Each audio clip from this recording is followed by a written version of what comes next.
तो दिल्ली में मतदाता सूची पर महाभारत छिड़ी है। बीजेपी का आरोप है कि आम आदमी पार्टी अपने वोट बढ़ाने के लिए रोहिंग्या और बांग्लादेशी घुसपैठियों को वोटर बना रही है। तो आम आदमी पार्टी का आरोप है कि बीजेपी बांग्लादेशियों के नाम पर पूर्वांचल के लोगों के नाम कटवा रही है। ऐसे में सबसे बड़ा सवाल यह कि क्या सचमुच दिल्ली में चुनाव जीतने के लिए फर्जी वोटर बनाने का खेल चल रहा है? अगर चल रहा है तो इस खेल का पर्दाफाश करने के लिए TV9 भारतवर्ष ने बड़ी मुहिम शुरू की है। अब तक हमने दिल्ली के 3 विधानसभा क्षेत्रों में सीधे ग्राउंड जीरो पर जाकर वोटर लिस्ट की गहन छानबीन की तो चौंकाने वाले खुलासे हुए। त्रिलोकपुरी में एक ही घर के पते पर 38 फर्जी वोटर पाए गए तो तुगलकाबाद में सिर्फ एक मकान के पते पर 60 से ज्यादा नकली मतदाताओं का पता चला। मोतीनगर विधानसभा क्षेत्र में तो हद हो गई, यहां मतदाता ही नहीं पता भी फर्जी निकला।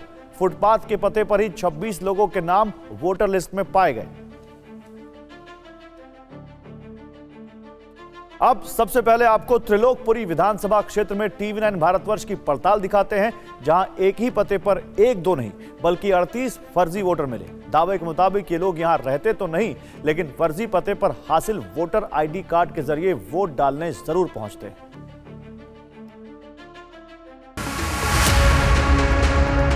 दिल्ली में फर्जी वोटर का मुद्दा गर्म है। सत्ता के दावेदार एक दूसरे को झुठलाने में जुटे हैं। ऐसे में हमने सच को सामने लाने की सबसे बड़ी मुहिम शुरू की है, जिसका सबसे नया पड़ाव त्रिलोकपुरी विधानसभा क्षेत्र है। यह न्यू अशोकनगर इलाके का मकान नंबर B174 है। यहां ज्यादातर आसपास के कारखानों में काम करने वाले लोग रहते हैं, लेकिन हमें पता चला कि यहां की मतदाता सूची में इस एक पते पर अनेक फर्जी मतदाताओं के नाम दर्ज हैं। तो जानकारी यहाँ के बूथ लेवल ऑफिसर की ओर से सामने आई है। जो वोटर लिस्ट मेरे सामने पड़ा हुआ है, इसमें करीब 38 वोट फर्जी हैं, यानी 38 वो लोग जो इस घर में नहीं रहते हैं, लेकिन इस घर के पते पे उनका वोटर ID कार्ड बना हुआ है। यहीं के जो स्थानीय लोग हैं जो इस घर में रहते हैं, उनसे बातचीत करेंगे, उनसे जानने की कोशिश करेंगे। ये बताइए, आपका नाम क्या है? मेरा नाम JP यादव है। कब से रह रहे हैं इस घर में? 5 साल हो गया। 5 साल हो गए। यहाँ पे BLO ने जो लिस्ट दिया है, ये लिस्ट में बहुत सारे नाम हैं। क्या आप जानते हैं उन लोगों को? रशीदा बेगम और नाजिश परवीन, ताहिर खान, शहीदा, गजाला, शोएब अनवर, मोहम्मद आफ्ताब, ये लोग कौन लोग हैं? नहीं सर, हम इनको नहीं जानते ना। हम इनको कभी यहाँ देखे हैं हमारे बिल्डिंग में, मैं कभी देखा नहीं मैं इनको। अभी इनका वोटर कैसे बनाया अब ये मैं नहीं बता सकता। यहाँ रहने वाले सिर्फ यादव जी ही नहीं, बल्कि कई और पड़ोसियों के दरवाजे हमने खटखटाए। उन्हें वोटर लिस्ट में दर्ज नाम और तस्वीरें दिखाई तो सबने एक सुर में इन्हें असली वोटर मानने से इनकार किया। ये चेहरे यहाँ पे दिखते हैं आपको? ये इनमें से कोई दिखता है आपको? ना, यहाँ कोई नहीं। यहाँ कोई नहीं रहता है? तो सब नए नए। तो देखिए, ये भी कह रहे हैं कि यहाँ पर नहीं रहते हैं। 3 महीने में किसी को देखा है इनमें से? ये जाहिद खान और ये इमरान खान और ये और भी मोहम्मद सलमान हैं, मोहम्मद असलम अंसारी, इन लोगों को पहचानते हैं? नहीं, यहाँ पे लोग बिल्कुल नहीं रहते हैं। ये लोग नहीं रहते हैं? नहीं, यहाँ पे नहीं रहते। न्यू अशोकनगर इलाके में फर्जी मतदाताओं का ये मुद्दा सबसे पहले तब सुर्खियों में आया जब यहाँ के एक स्थानीय बीजेपी नेता का वीडियो वायरल हुआ। ऐसे में हमने उनसे भी बात की, पूछा कि आपको कैसे पता चला कि इस एक पते पर 30 से ज्यादा फर्जी वोटर बने हैं। तो उन्होंने क्या कहा, आप खुद सुनिए। हम लोग क्या होता है, पार्टी के द्वारा रूटीन वोट चेक करते हैं कि नए वोट बनाए जाए। तो हम जब इस बिल्डिंग में आए तो हमने देखा कि मतलब यहाँ पे करीबन 38 वोट है एक कमरे में। पता चला कि पिछले 8 साल से ये लोग रहते ही नहीं है। ये यहाँ के पड़ोसियों को नहीं मालूम, लेकिन वोट डालने आते हैं। कहाँ रहते हैं कोई पता नहीं। तो जब पता चला कि इस तरह के एक बिल्डिंग में एक कमरे में ऐसे वोट है, तो पता नहीं कितने ऐसे वोट दिल्ली में बने हुए। तो उसके ऊपर वो वीडियो डाला तो वो सारा मामला फिर सारा सोशल मीडिया पर वायरल हुआ। ये कहानी सिर्फ एक विधानसभा क्षेत्र की नहीं है, बल्कि फर्जीवाड़े की ऐसी कहानियां अनेक हैं, जिनके खुलासे का सिलसिला तब तक जारी रहेगा जब तक कि एक एक फर्जी वोटर का पर्दाफाश न हो जाए। सबसे हैरानी की बात तो ये कि अब तक मिले ज्यादातर फर्जी वोटर सिर्फ एक ही समुदाय के हैं। रजनीश रंजन, TV9 भारतवर्ष। और अब आपको तुगलकाबाद विधानसभा क्षेत्र लेकर चलते हैं, जहां बड़े पैमाने में मतदाता सूची में फर्जीवाड़े का आरोप है। यहां हमारी पड़ताल में जो खुलासा हुआ उसे देखकर आपके होश उड़ जाएंगे।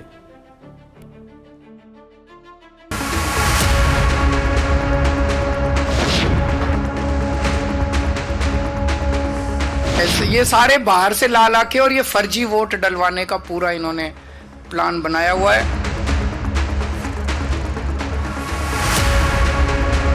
अरविंद केजरीवाल, मैं आपसे कह रहा हूँ, नई दिल्ली नहीं पूरी दिल्ली में अवैध वोट बनाने का काम आप और आपकी पार्टी कर रहे हैं। अवैध मतदाता बनाने का काम कर रहे हैं और ये साजिश आप हर विधानसभा चुनाव से पहले करते हो।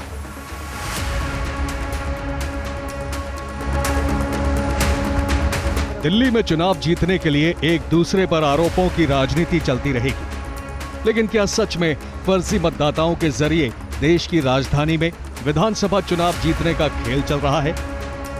अगर हां, तो ये खेल हरगिज नहीं चलना चाहिए। ऐसे में सियासी नूरा कुश्ती को दरकिनार कर TV9 भारतवर्ष ने सच की तलाश शुरू की।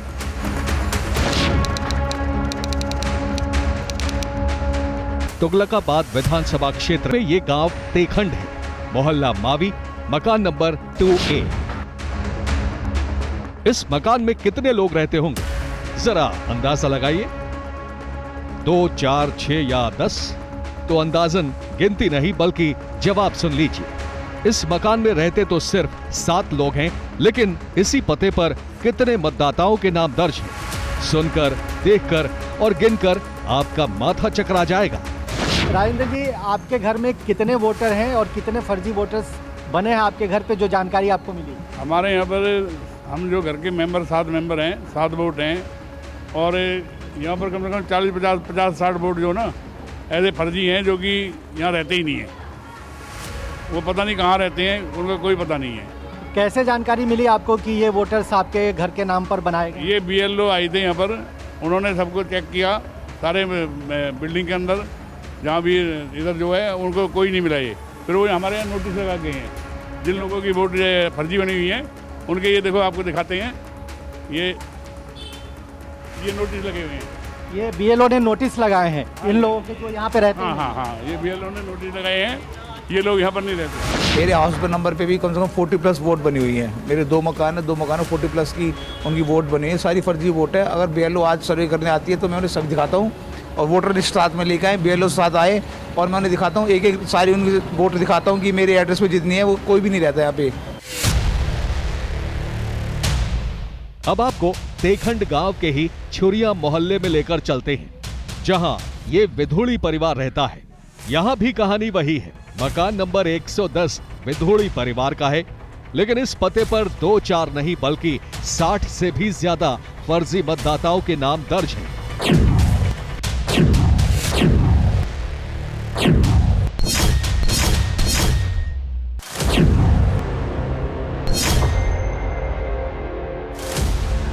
हमारे साथ निरंजन जी है, सोनू विधूड़ी इनका नाम है। कब ये जानकारी आपको मिली और कैसे पता चला कि आपके मकान पर फर्जी वोटर बनाए गए हैं, और ये इनकी संख्या कितनी है? मेरे घर में टोटल 6 बंदे हैं और वोट फर्जी बनी हुई है काफ़ी, जो लिस्ट आपके सामने है। और ये लास्ट टाइम जब मेरे को पता चला तो मैंने इसकी कंप्लेंट दी थी। ये रही लिस्ट, इसमें 60 से 64 वोट हैं जिनको कि मैं जानता भी नहीं हूँ, नाम से भी नहीं जानता। अच्छा, ये 60 से 64 लोग हैं जिनके वोटर ID कार्ड आपके घर के पते पे बने हैं, जिन्हें आप नहीं जानते? 110 पे बने हैं। 110 नंबर मकान पे बने हैं और 110 मेरा मकान नंबर है। फर्जी वोटर्स की बात को थोड़ी देर के लिए किनारा भी कर दीजिए तो विधूड़ी परिवार को डर सता रहा है कि अगर उनके पते पर मतदाता पहचान पत्र रखने वालों ने कोई अपराध किया तो बिना वजह पुलिसिया कार्रवाई की चपेट में उनका नाम भी घसीटा जाएगा। और इसमें आप नाम अगर देखना चाहें तो ये तमाम नाम हैं जो 110 नंबर मकान पर जिनके वोटर ID बने हुए हैं। इनके नाम नगमा खातून है, मुस्कान है, मोहम्मद अख्तर हैं, अफसाना है, ताहिर हुसैन है, और भी बहुत सारे, मोहम्मद सलीम, शफीन। तो ये तमाम लोग एक ही कम्युनिटी के लोग हैं और इनको आप नहीं जानते? इनको मैं नहीं जानता। तो आपके मकान पे फर्जी वोट बने हैं और वो वोट चुनाव में इस्तेमाल होते हैं, वोट देते हैं, कितना गंभीर मानते हैं आप? गंभीर तो यही है, कल कोई क्राइम करता है, कुछ भी करता है तो 110 के एड्रेस से तो मेरे पास ही कार्रवाई के लिए पुलिस वाले पहुंच जाएंगे ना। तो फर्जी वोटर की तलाश का अगला पड़ाव मोती नगर विधानसभा क्षेत्र है। यहां तो आरोप और भी गंभीर है, पता भी फर्जी और वोटर भी फर्जी। यकीन मानिए, फर्जीवाड़े की यह कहानी देखकर आपका सिर चकरा जाएगा, क्योंकि यहां फुटपाथ के पते पर ही मतदाता पहचान पत्र बन गए।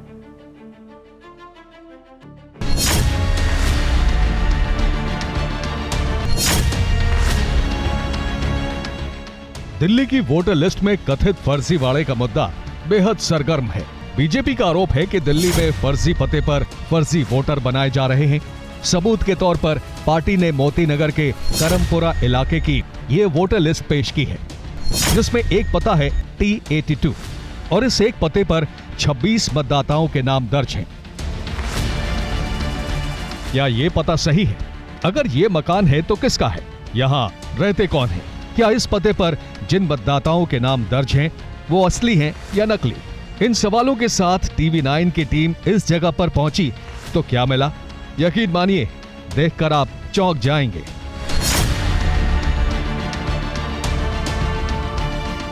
हम लोग अभी मोती नगर विधानसभा क्षेत्र में हैं। मोती नगर विधानसभा क्षेत्र का ये करमपुरा ब्लॉक है और यहाँ पर बहुत हास्यास्पद तरीके से एक ऐसा जमीन का टुकड़ा है जिस पे कंस्ट्रक्शन नहीं हुआ है, जहां पर मकान नहीं बना है, लेकिन इस जमीन के पते पर, जिसका पता T82 है, ये एरिया है और इस पते पर 26 लोगों के नाम वोटर लिस्ट में ऐड किए गए हैं। ये बीजेपी ने दावा किया है। बीजेपी की ओर से ये जानकारी दिल्ली के मुख्य चुनाव अधिकारी को भी दी गई है। दिल्ली पुलिस में भी शिकायत दर्ज कराई गई है। मुमकिन है कि फुटपाथ पर कुछ लोग रहते हों। ऐसे में हमने आसपास के लोगों से पूछा कि यहाँ कोई रहता है, अगर हाँ तो कौन और कितने। तो किसी ने कहा कोई रहता ही नहीं, तो किसी ने बताया रहते तो हैं लेकिन सिर्फ 2-3 लोग, वो भी कूड़ा बीनने वाले। मैंने यहाँ पर काफी टाइम से किसी को नहीं देखा यहाँ पर रहते हुए, और बाकी इतनी सी छोटी छोटी जगह के अंदर 26-27 बंदे फैमिली के हिसाब से तो कोई भी नहीं रह सकता। यहाँ पे कभी किसी को रहते हुए देखा आपने? हाँ, रहते हैं यहाँ पे इस फुटपाथ पे। हाँ, देखा है। कौन रहते हैं?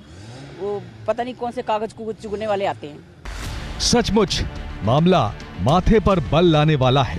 आरोपों और पड़ताल के मुताबिक करमपुरा में ही एक पता है T85 और ये भी हवाई है, क्योंकि यहाँ भी किसी मकान का कोई वजूद नहीं है।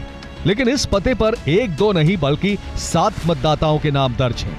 यहाँ पर एक पता T85 का है जिसमें मैं नाम देख पा रहा हूँ, आशिद अहमद शेख और बहुत सारे नाम हैं। करीब 7 लोग हैं T85। ये T85 कहाँ पे? T81 ये रहा, T82 जहाँ भी हम खड़े। अब कहाँ ढूंढे T85? मतलब यहाँ पर आगे भी कुछ पते दिए गए हैं। T85 है, T83 है, T84 है। मोती नगर के करमपुरा इलाके में ही एक और पता है T71, लेकिन ये बीती 2 मिसालों की तरह काल्पनिक नहीं है।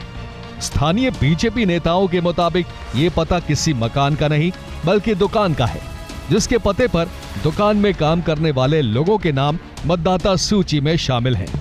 पता मैं देख रहा हूँ T71, मोहम्मद हनीफ, मोहम्मद तस्लीम, मोहम्मद मुस्लिम, कमरू जमा, मोहम्मद फिरोज, मोहम्मद तस्लीम। ये T71 पे ये 7 लोगों के नाम है। ये कहाँ है T71? आप T71 पर जाइए, एक शॉप है, ये लोग आपको वहाँ मिलेंगे। मैं ये नहीं कह रहा नहीं मिलेंगे, ये लोग आपको वहाँ मिलेंगे, लेकिन ये यहाँ रहते ही नहीं है। ये यहाँ पर शॉप है, शॉप पर वोट बने हुए हैं, ये यहाँ नहीं रहते हैं, ये किसी और जगह से आते हैं। चाहे तुगलकाबाद हो या मोती नगर या फिर दिल्ली के टौर विधानसभा क्षेत्र, फर्जी वोटर की तलाश और पर्दाफाश का ये कारवां जारी है। रजनीश रंजन, TV9 भारतवर्ष।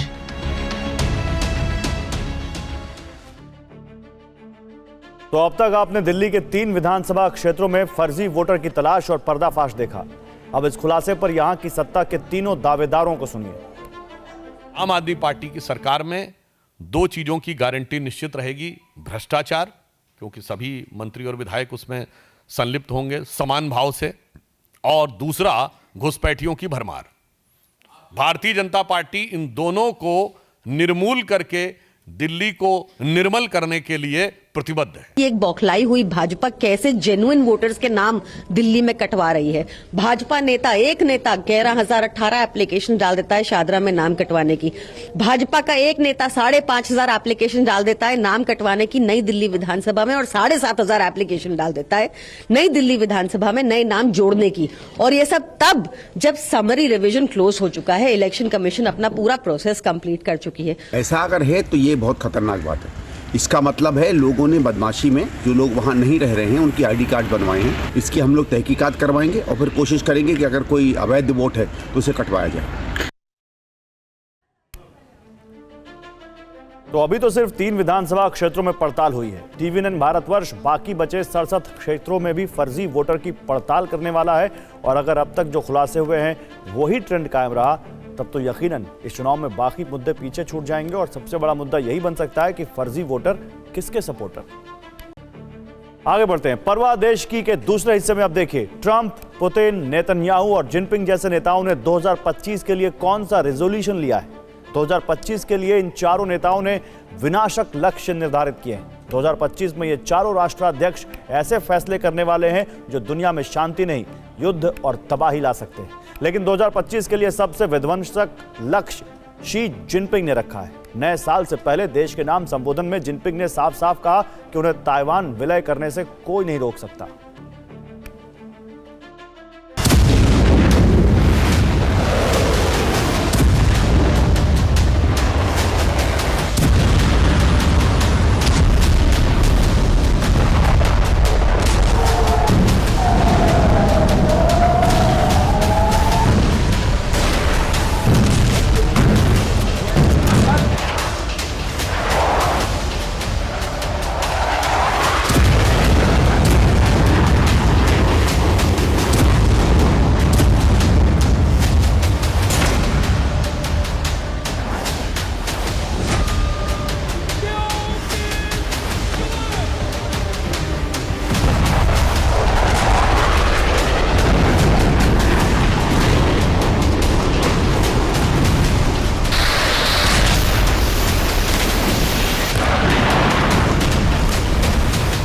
जमीन फाड़ देने वाले विस्फोट,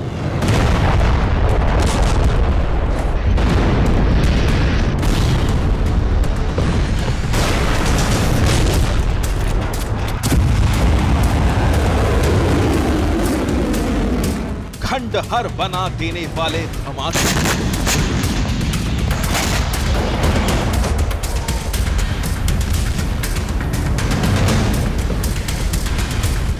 सब कुछ तबाह कर देने वाली मिसाइल,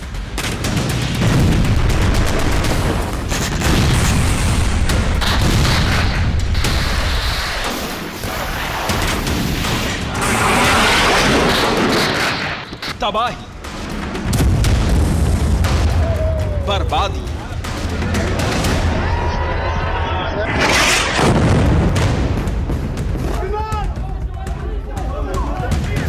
चीख पुकार और महाविनाश के हथियारों का शक्ति प्रदर्शन करते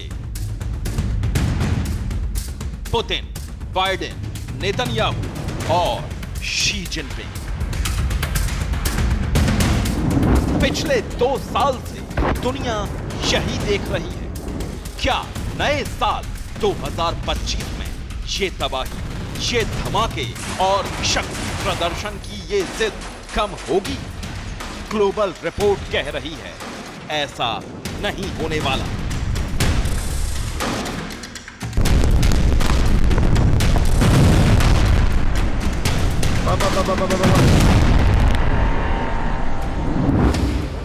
साल 2025 में जंग की सबसे बड़ी सनक शी जिनपिंग के सर पर सवार है, क्योंकि नए साल की पूर्व संध्या पर चीन के राष्ट्रपति शी जिनपिंग ने राष्ट्र के नाम संबोधन में अपना जुनून और नए साल का रेजोल्यूशन सबको बता दिया है।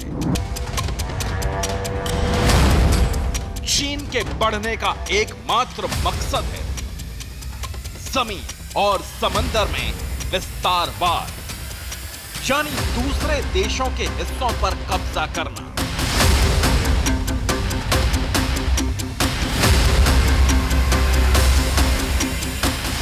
2024 के आखिरी दिन चीन के राष्ट्रपति शी जिनपिंग ने ताइवान को एकदम स्पष्ट शब्दों में धमकी देते हुए कह दिया है कि उसे चीन का हिस्सा होने से कोई नहीं रोक सकता।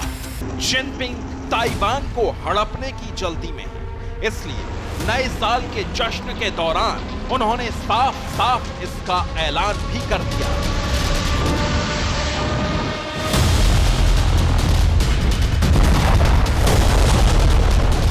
जिनपिंग ताइवान पर कब्जे के लिए इतने उतावले हैं कि नए साल के संबोधन के दौरान ताइवान विलय के ऐलान से सिर्फ कुछ दिन पहले शी जिनपिंग पीएलए की उन छावनियों में पहुंचे थे जो ताइवान विलय के काम पर लगाई गई। शी जिनपिंग ने खुद चीन की वॉर मशीनों का निरीक्षण किया था।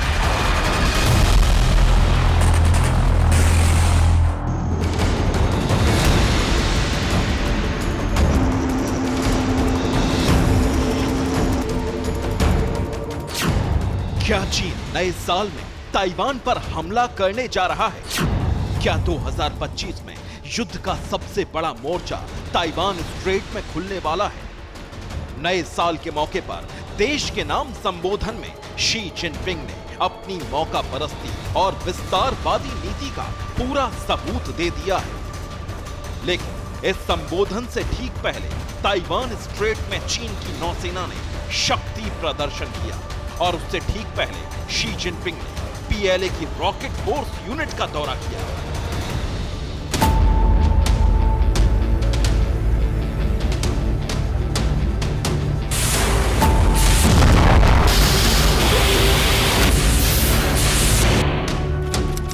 PLA rocket force unit Anhui प्रांत, पूर्वी चीन। चीन के राष्ट्रपति और चीन के केंद्रीय सैन्य आयोग के अध्यक्ष शी जिनपिंग अचानक एक मिलिट्री कंपाउंड में पहुंचे। चीन के राष्ट्रपति ने युद्ध के लिए पीएलए की तैयारियों का जायजा लिया। रॉकेट लॉन्चर देखे, मिसाइल लॉन्चर देखे, युद्ध के दौरान काम आने वाले सैन्य उपकरणों का खुद निरीक्षण किया और उसके बाद शी जिनपिंग ने चीन के सैनिकों को एक ऐसा आदेश दिया जिसके बाद पीएलए के सैनिक काफी देर तक तालियां बजाते रहे। शी जिनपिंग अचानक युद्ध की तैयारियां देखने क्यों पहुंच गए? उन्होंने खुद वॉर मशीनों का निरीक्षण क्यों किया और अपने सैनिकों से क्या कहा, यह आपको बताएंगे। लेकिन पहले शी जिनपिंग के सामने खड़े पीएलए रॉकेट फोर्स यूनिट के एक सैनिक की बात को ध्यान से सुनिए। सुना आपने? पीएलए रॉकेट फोर्स का सैनिक कह रहा है वो पूरी शक्ति से उस काम को पूरा करेंगे जो उन्हें शी जिनपिंग ने सौंपा है। ऐसा इसलिए क्योंकि चीन के राष्ट्रपति शी जिनपिंग ने पीएलए को एक बड़ा आदेश दे दिया है। शी जिनपिंग ने पीएलए को मजबूत और तैयार रहने को कहा है। शी जिनपिंग ने अपने सैनिकों से कहा कि वो युद्ध की तैयारियों को जल्दी पूरा करें। शी जिनपिंग ने सेना के मिसाइल डिफेंस सिस्टम की क्षमता बढ़ाने की बात कही। रॉकेट फोर्स की ब्रिगेड के सामने शी जिनपिंग ने अनुशासन की जरूरत पर भाषण भी दिया। शी जिनपिंग ने यह भी कहा कि युद्ध के बदलते तरीकों पर बारीकी से नजर रखें और उसके हिसाब से रणनीति बनाएं।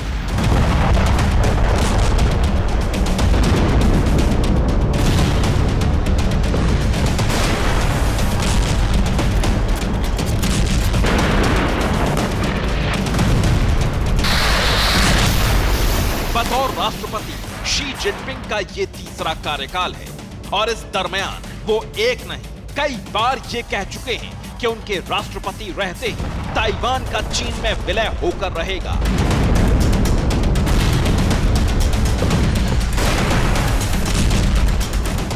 जिनपिंग का अपनी सेना को यही सीधा संदेश भी है और नए साल पर जिनपिंग ने जब ये कसम फिर से दोहराई है तो पीपुल्स लिबरेशन आर्मी ताइवान के विरुद्ध सुपर एक्टिव दिखाई देने लगी है।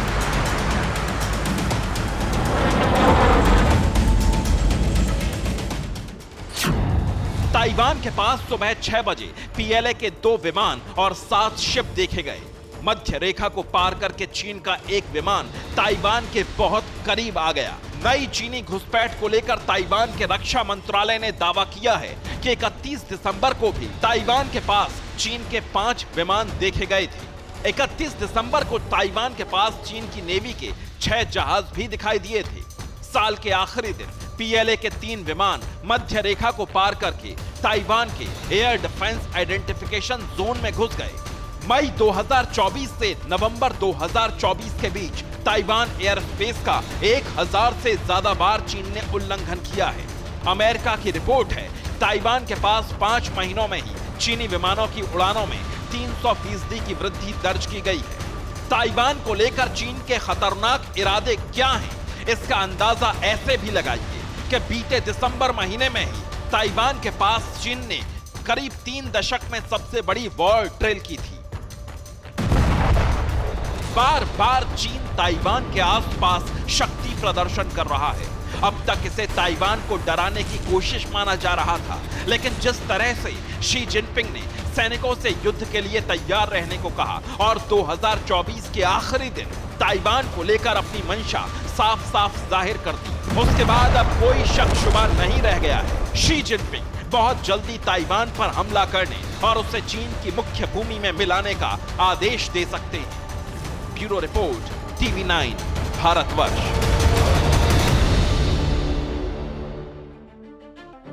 और 2025 के लिए पुतिन, ज़ेलेंस्की, ट्रंप, नेतन्याहू और प्रधानमंत्री नरेंद्र मोदी ने भी बड़े लक्ष्य बनाए। अंतर इतना है कि पुतिन, ज़ेलेंस्की, नेतन्याहू और ट्रंप के रेजोल्यूशन का नतीजा तबाही और हाहाकार है और प्रधानमंत्री नरेंद्र मोदी के रेजोल्यूशन में विकास और शांति है।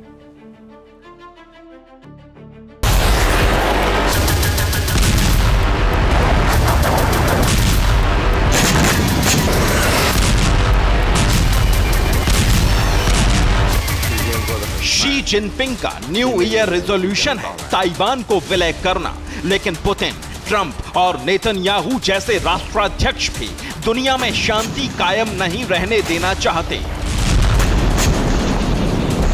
शी जिनपिंग की तरह ही रूस के राष्ट्रपति व्लादिमीर पुतिन ने भी राष्ट्र के नाम संबोधन दिया और इससे पता चल गया कि वो नए साल में क्या करने वाले हैं।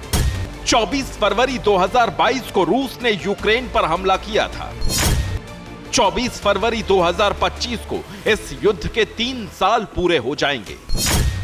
पुतिन चाहते हैं कि यूक्रेन युद्ध के 3 साल पूरा होने से पहले रूस की निर्णायक जीत हो जाए। रूस की सेना के पास इस लक्ष्य को हासिल करने के लिए अब 2 महीने से भी कम का समय है। इस युद्ध में हर बार सर्दियों में ही सबसे ज्यादा रक्तपात हुआ है। रूस ने अब अपनी सबसे विध्वंसक मिसाइलों का इस्तेमाल शुरू कर दिया है, इसलिए इन सर्दियों में यूक्रेन की रणभूमि पर सबसे भयानक तबाही होने की आशंका है। पुतिन का न्यू ईयर रेजोल्यूशन यूक्रेन पर हर हाल में विजय प्राप्त करना है और अमेरिका को चैलेंज देने वाला नया वर्ल्ड ऑर्डर बनाना है। अब यूक्रेन के राष्ट्रपति वोलोदिमीर ज़ेलेंस्की का न्यू ईयर रेजोल्यूशन भी सुन लीजिए। यूक्रेन युद्ध में डटा हुआ है और रूस को जवाब देने को तैयार है। इस लिस्ट में अगला नाम अमेरिका के निर्वाचित राष्ट्रपति डोनाल्ड ट्रंप का है। वो 20 जनवरी को राष्ट्रपति पद की शपथ लेने वाले हैं। 31 दिसंबर को ट्रंप अमेरिका के पूर्व राष्ट्रपति जिमी कार्टर को श्रद्धांजलि देने पहुंचे और पत्रकारों के सवालों का जवाब देते हुए उन्होंने अपना न्यू ईयर रेजोल्यूशन सबको बता दिया।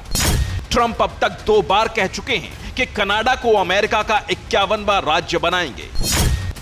कनाडा के अलावा ग्रीनलैंड और पनामा पर नियंत्रण का ट्रंप का सपना भी खूब ट्रेंड कर रहा है।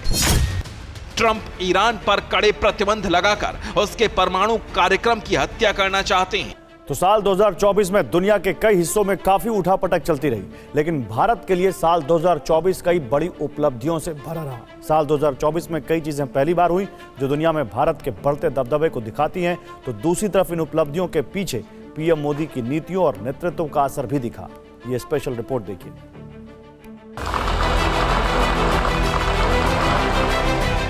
पुराना साल बीत गया और नया साल आ गया, लेकिन पुराना साल यानी साल 2024 भारत के लिए कई मायनों में बड़ी उपलब्धियों का साल रहा है। साल 2024 में कई चीजें ऐतिहासिक रूप से पहली बार हुई। भारत ने पहली बार वैश्विक स्तर पर नेशनल क्रिएटर्स अवार्ड यानी NCA लॉन्च किया, जो दुनिया का पहला ऐसा सम्मान है जो डिजिटल कंटेंट क्रिएटर्स को उनकी महत्वपूर्ण उपलब्धियों के लिए दिया जाएगा। पिछले साल पीएम मोदी ने भारत मंडपम में इस पुरस्कार का शुभारंभ किया। इसके अलावा संयुक्त राष्ट्र का पहला डिजिटल पब्लिक इंफ्रास्ट्रक्चर सम्मेलन भारत की अगुवाई में अप्रैल में आयोजित हुआ। जुलाई 2024 में भारत ने पहली बार नई दिल्ली के भारत मंडपम में 46वें विश्व धरोहर समिति की बैठक की मेजबानी की। भारत ने नवंबर में पहली बार अंतर्राष्ट्रीय कोऑपरेटिव अलायंस यानी ICA के 130 साल के इतिहास में ग्लोबल कोऑपरेटिव कॉन्फ्रेंस और महासभा की मेजबानी की। जनवरी 2024 में इसरो ने अपना पहला एक्स-रे पोलरीमीटर सैटेलाइट लॉन्च किया। ये मिशन ब्लैक होल और अंतरिक्ष की चरम घटनाओं के रहस्यों को उजागर करने में मदद करेगा। अक्टूबर में भारत ने अखिल भारतीय आयुर्वेद संस्थान यानी AIIA का पहला अंतर्राष्ट्रीय सम्मेलन अरोहा 2024 नई दिल्ली में आयोजित किया। अक्टूबर में ही पीएम मोदी ने टाटा एयरक्राफ्ट कॉम्प्लेक्स का उद्घाटन किया, जो C295 विमान का निर्माण करेगा। इसके साथ ही नवंबर में DRDO ने अपनी पहली लंबी दूरी के हाइपरसोनिक मिसाइल का परीक्षण किया। ये मिसाइल पारंपरिक और परमाणु हथियार ले जाने में सक्षम है और ध्वनि की गति से 5 गुना तेज गति से उड़ती है। डिफेंस के अलावा रेल यातायात के क्षेत्र में भी भारत के लिए साल 2024 ऐतिहासिक रहा। फरवरी में पीएम मोदी ने जम्मू कश्मीर की पहली इलेक्ट्रिक ट्रेन को हरी झंडी दिखाई। ये परियोजना वर्षों से लंबित थी। इसके साथ ही सितंबर में दिल्ली मेट्रो को उसकी पहले ड्राइवरलेस ट्रेन सेट मिली। ये ट्रेन आधुनिक तकनीक और सुरक्षा प्रणालियों से लैस है। ये ट्रेन मेक इन इंडिया पहल का हिस्सा है। सितंबर में ही अहमदाबाद ने भुज के बीच पहली नमो भारत रैपिड रेल शुरू की गई। इसके बाद नवंबर में तमिलनाडु के रामेश्वरम में नया पम्बन पुल तैयार हुआ। ये भारत का पहला वर्टिकल लेफ्ट रेलवे पुल है, जो 105 साल पुराने पुल की जगह लेगा। आर्थिक क्षेत्र में भी भारत के लिए साल 2024 बेहद खास रहा। सितंबर में भारत का विदेशी मुद्रा भंडार पहली बार 700 अरब डॉलर के पार पहुंचा। इसके बाद भारत दुनिया का चौथा सबसे बड़ा विदेशी मुद्रा भंडार रखने वाला देश बन गया। वहीं अक्टूबर में UPI ने एक महीने में 16.58 अरब वित्तीय लेन देन कर ऐतिहासिक उपलब्धि हासिल की। स्वास्थ्य क्षेत्र की बात करें तो भारत ने अपना पहला स्वदेशी एंटीबायोटिक नेफिथ्रोमाइसिन लॉन्च किया है, जो चिकित्सा विज्ञान में एक बड़ी उपलब्धि है। लिहाजा साल 2024 कई मायनों में एक ऐतिहासिक साल रहा। यही है भारत का पावर पंच। फिक्र आपकी, परवाह देश की। Bureau report, TV9 Bharatvarsh.